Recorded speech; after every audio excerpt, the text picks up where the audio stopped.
সাথী, তোমার কাছ থেকে আমি একটা কথা জানতে চাই। হ্যাঁ বলো। তুমি কি আমাকে বিয়ে করে খুশি নয়? দেখো রাজ, তুমি যখন সত্যটা বুঝতেই পেরেছো তখন আমি তোমাকে বলছি আমার একটা বয়ফ্রেন্ড আছে, আমি তাকে খুব ভালোবাসি। দেখো রাজ, আমার বয়ফ্রেন্ডের সঙ্গে আমার একটু ঝামেলা হয়েছিল, তাই ওর উপরে রাগ করে আমি তোমাকে বিয়ে করেছি, আর বাবার মুখের উপর না বলতে পারিনি। দেখো রাজ, আমার ওর উপরে রাগ করে তোমাকে বিয়ে করাটা উচিত হয়নি। আমি এখন বুঝতে পারছি আমি ওকে ছাড়া থাকতে পারছি না, আর না পারছি ওকে ভুলতে, আর না পারছি তোমার সঙ্গে সংসার করতে ঠিক করে। এটা তুমি আমাকে বিয়ের আগে বলতে পারতে, তাহলে তোমাকে বোঝাতে পারতাম। এভাবে তিনটে জীবন নষ্ট হতো না। বিয়ে মানে বোঝো, জীবনের শেষ পৃষ্ঠা অবধি দুজনের পাশে দুজন থাকতে হবে। একটা ছেলের তার বিয়ের পর তার স্ত্রী তার কাছে অর্ধাঙ্গিনী, অর্ধেক অঙ্গ।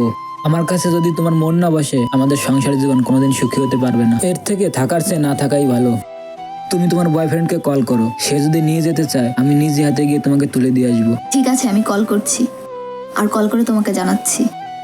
রাজ, আমার রিদ্ধির সঙ্গে কথা হয়েছে, আরও আমার সঙ্গে দেখা করতে রাজি হয়েছে। কখন যেতে বলেছে? বিকালে। ঠিক আছে, তুমি রেডি হয়ে নাও, আমি নিজে হাতে গিয়ে তোমাকে তুলে দিয়ে আসবো। রিদ্ধি, ও তোমরা এসেছো? সাথী, কে এটা? তোমার হাজবেন্ড? হ্যাঁ, আমি ওর হাজবেন্ড। আমি ওকে বলেছি তোমার সঙ্গে দেখা করার কথা। হ্যাঁ, কি বলবে? সাথীর কাছ থেকে তোমাদের রিলেশনের ব্যাপারে সবকিছুই জেনেছি। এখন আর জেনে কি হবে, সবই তো শেষ হয়ে গেছে। রিদ্ধি চুপ করো, এভাবে বলো না। আজ আমার একটা ভুলের জন্য আজ তিনটা জীবন নষ্ট হতে যাচ্ছে। এতদিন পরে বুঝেছো তুমি?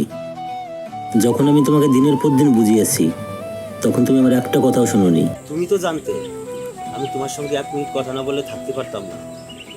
আর সেই মানুষটা আজ কতদিন না তোমার সঙ্গে কথা বলতে পারছি, না তোমার সঙ্গে দেখা করতে পারছি। তুমি হয়তো জানো না এই কয়টা দিন আমি কতটা যন্ত্রণা, কতটা কষ্ট ভোগ করছি। আমিও তোমাকে ছাড়া ভালো নেই, আমি আর তোমাকে হারাতে চাই না।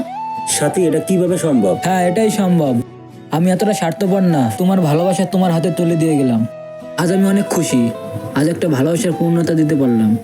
তোমরা ভালো থেকো।